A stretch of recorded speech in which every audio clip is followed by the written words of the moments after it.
तो राजधानी में बेकाबू होती कोरोना वायरस महामारी के बीच दिल्ली के स्वास्थ्य मंत्री सत्येंद्र जैन ने स्पष्ट कर दिया है कि दिल्ली में लॉकडाउन नहीं बढ़ाया जाएगा। दिल्ली नगर निगम के दिल्ली में कोविड-19 से हुई मौतों के आंकड़े के सामने आने के बाद दिल्ली के स्वास्थ्य मंत्री सत्येंद्र जैन ने कहा कि कोविड प्रोटोकॉल से जिन लोगों का अंतिम संस्कार किया जाता है उसमें दो तरह के लोग होते हैं, एक जिनकी कोविड से मौत हुई हो और दूसरा वो जो कोरोना वायरस के संदिग्ध मरीज होते हैं। दोनों के लिए पर्ची एक दी जाती है कि कोविड प्रोटोकॉल से उनका अंतिम संस्कार किया जाए। साथ ही हमारे पास अस्पताल रिपोर्ट करते हैं तो कई बार रिपोर्टिंग 2 से 4 दिन आगे पीछे होती है।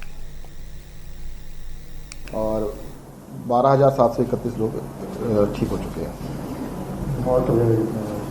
1085 दिल्ली में अभी तक टोटल डेथ हो चुकी है। कल का कुछ आंकड़ा है सर? कल टोटल डेथ का 65 था। सर, दिल्ली में स्थिति अभी क्या लगती है और जो कम्युनिटी स्प्रेड को लेकर एक असमंजस वाली स्थिति है उस पर क्या कहना है? देखिएगा, स्थिति का तो ये है कि केसेस लगभग 2 हफ्ते में डबल हो रहे हैं और अभी से नहीं, पिछले 2 महीने से लगभग यही ट्रेंड चल रहा है। हर 2 हफ्ते में केसेस डबल हो जाते हैं। उसका रीजन है कि भाई एक आदमी को लगभग 2 हफ्ते लगते हैं ठीक होने में, अगर वो ठीक होने से पहले 2 लोगों को भी इन्फेक्ट कर देता है तो डबलिंग रेट ये चल रहा है। जहाँ तक कम्युनिटी स्प्रेड की बात है, ये बहुत टेक्निकल टर्म है और इसको तो मुझे लगता है केंद्र सरकार की जो संस्थाएं हैं, WHO है या बड़े बड़े संस्थाएं, वो ही बता पाएंगे कि कम्युनिटी स्प्रेड है या नहीं है। हाँ, ये जरूर है कि काफ़ी लोगों को फैल रहा है। लॉकडाउन दिल्ली में बढ़कर क्या सर कुछ चल रहा है सर? नहीं, लॉकडाउन बिल्कुल नहीं बढ़ा चाहिए। दिल्ली हाईकोर्ट ने कल एक तल्ख टिप्पणी की और कहा है कि दिल्ली जो है वो कोरोना कैपिटल बनने की कगार पर है। क्या याचिका में की सुनवाई के दौरान? देखिएगा, मुझे ऐसा लगता है कि जो ये हुआ है ना, इसको देखना पड़ेगा किस कंटेक्स्ट में है। जो कोरोना है ये पूरी सेंचुरी के अंदर, पिछले 100 साल के अंदर 1918 में स्पेनिश फ्लू आया था, उसके बाद ये 100 साल के बाद एक इस तरह से बीमारी आई है, पूरी दुनिया के अंदर है। इसको ये कहना कि भाई यहाँ पर बहुत ज़्यादा है, यहाँ पर कम है, ये जरूर हो सकता है। कुछ आगे है, कुछ पीछे है।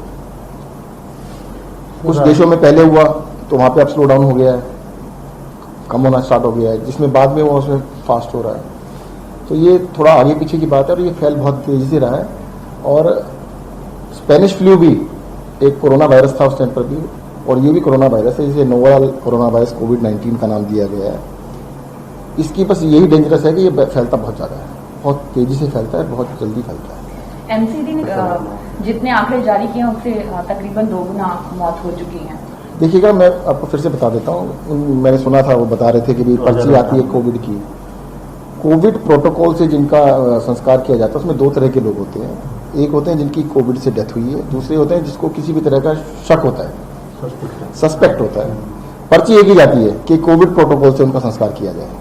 कल जो लिखित में जाता है कि कोविड प्रोटोकॉल से संस्कार किया जाए, इसमें बहुत तरह के लोग होते हैं। मान लो एक किसी बुजुर्ग की डेथ हो गई तो परिवार में कोई भी पॉजिटिव था, जब सस्पेक्ट भी था तो कहते यार ये सस्पेक्ट मान लो इसको, कि कैन बी सस्पेक्टेड, फैल ना जाए। या कोई कह देता है कि जी इनको तो 4 दिन पहले बुखार आया था या कुछ भी बता दे तो उसको सस्पेक्ट मान लिया जाता है। तो corona suspect and corona positive दोनों को कोरोना प्रोटोकॉल से दाह संस्कार किया जाता है।